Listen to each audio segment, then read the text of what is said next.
wabarakatuh. Perkenalkan, nama saya dari kelas 10 SMA Negeri Islam.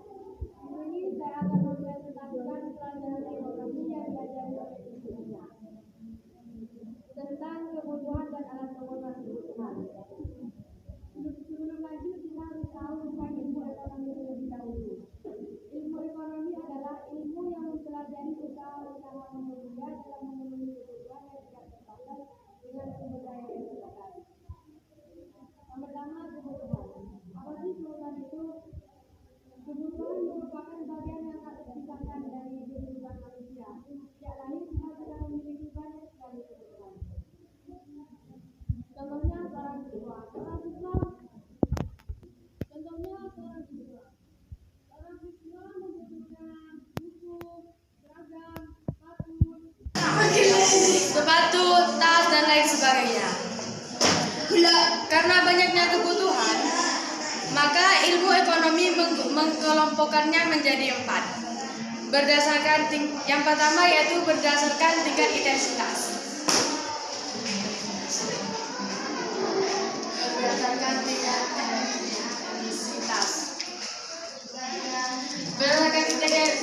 intensitas dibagi menjadi 3, yaitu kebutuhan primer, sekunder, dan tersier.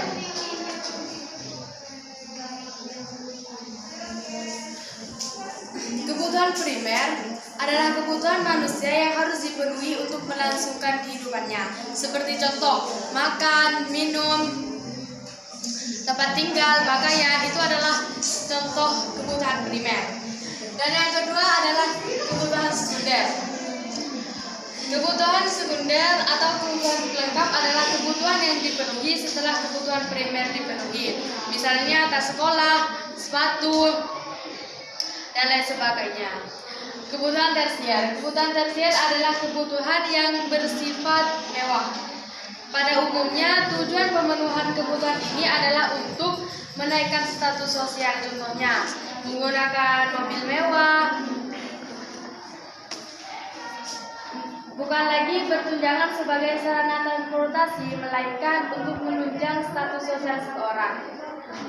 Kebutuhan mewah dipenuhi setelah kebutuhan primer dan sekunder terpenuhi. Yang kedua adalah berdasarkan waktu pemenuhannya.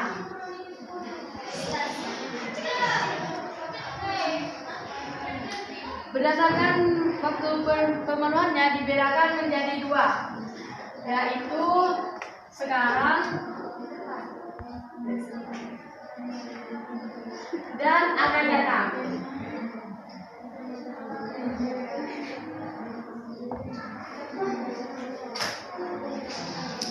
Kebutuhan sekarang adalah kebutuhan yang tidak dapat ditunda pemenuhannya dan harus dilakukan saat ini.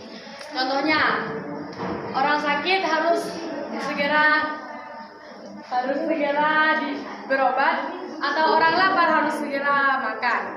Kalau kebutuhan yang akan datang adalah kebutuhan yang dirancang atau direncanakan untuk terpenuhi di masa depan. Contohnya, orang tua menabung atau mengikuti asuransi pendidikan untuk mempersiapkan biaya pendidikan anaknya. Yang ketiga yaitu berdasarkan sifat pemenuhannya. Berdasarkan sifat pemenuhannya, kebutuhan dibedakan menjadi 2, yaitu kebutuhan jasmani dan kebutuhan rohani.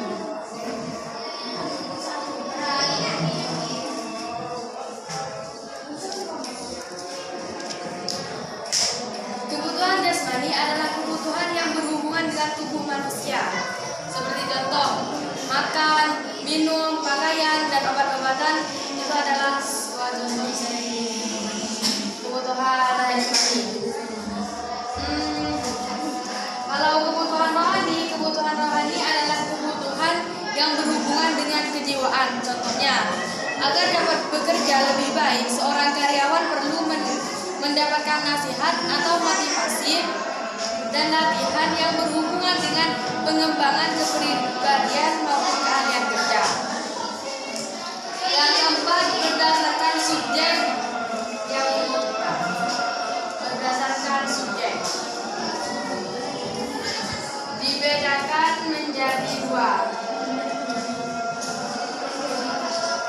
individu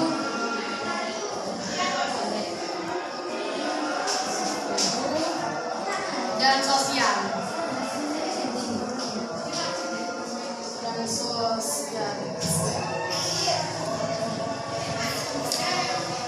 Kebutuhan individu adalah kebutuhan yang berhubungan dengan berbagai individu yang berbeda-beda.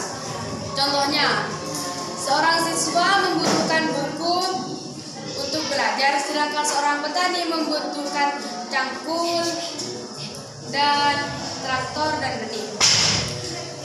Kalau kebutuhan umum adalah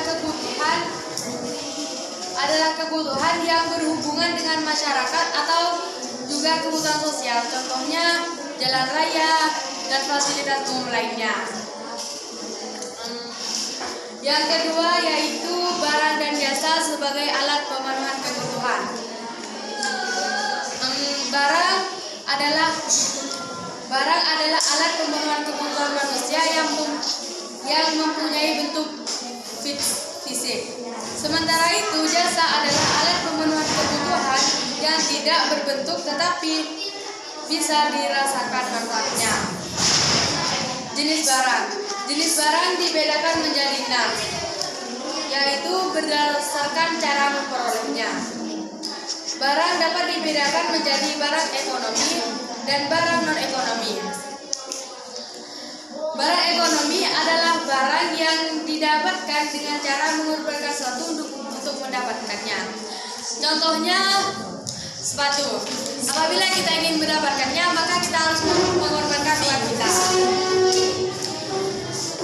Yang kedua yaitu barang non-ekonomi atau barang bebas adalah barang yang bisa kita dapatkan tanpa mengorbankan atau biaya. Contohnya sinar matahari, air sungai, pasir di pantai, dan udara. Yang kedua yaitu berdasarkan kepentingan. Barang dibedakan menjadi barang inferior, barang esensial, barang normal, dan barang mewah. Barang inferior adalah barang yang pemakaiannya dikurangi jika pendapatannya bertambah dan pemakaiannya ditambah jika pendapatannya berkurang. Contohnya sandal jepit, barang bekas, dan barang tiruan. Barang esensial adalah barang yang sangat diperlukan untuk memenuhi kebutuhan dan permintaannya. Tidak signifikan dipengaruhi oleh tingkat pendapatan. Contohnya adalah beras, gula, minyak, sayur, dan bensin. Barang normal adalah barang yang permintaannya bertambah pada saat pendapatannya meningkat dan sebaliknya. Contohnya baju, buku, dan komputer. Barang mewah adalah barang yang berharga, mahal, dan dapat menaikkan status sosial penggunanya. Contohnya adalah perhiasan, berlian, mobil mewah, dan kapal pesiar. Yang ketiga, berdasarkan cara penggunaan. Barang dapat dibedakan menjadi barang pribadi dan barang publik. Barang pribadi adalah barang yang dimiliki dan digunakan oleh individu atau perorangan. Contohnya rumah, tabungan, dan mobil. Barang publik adalah barang yang digunakan untuk kepentingan banyak orang atau masyarakat umum. Contohnya taman, jembatan, jalan raya, dan sekolah. Berdasarkan hubungan pemakaian. Barang dapat dibedakan menjadi barang substitusi dan barang komplementer. Barang substitusi adalah barang yang dapat menggantikan barang lain. Contohnya, jika harga beras mahal, maka orang mengkonsumsi jagung atau singkong sebagai penggantinya. Barang komplementer adalah barang yang kegunaannya semakin bertambah jika digunakan bersama dengan barang lain. Contohnya kemeja dengan dasi, sepatu dengan kaos kaki, serta mobil dengan bensin. Yang kelima, berdasarkan cara pengerjaan atau proses pengelolaan. Barang dapat dibedakan menjadi barang mentah dan barang setengah jadi dan barang jadi. Barang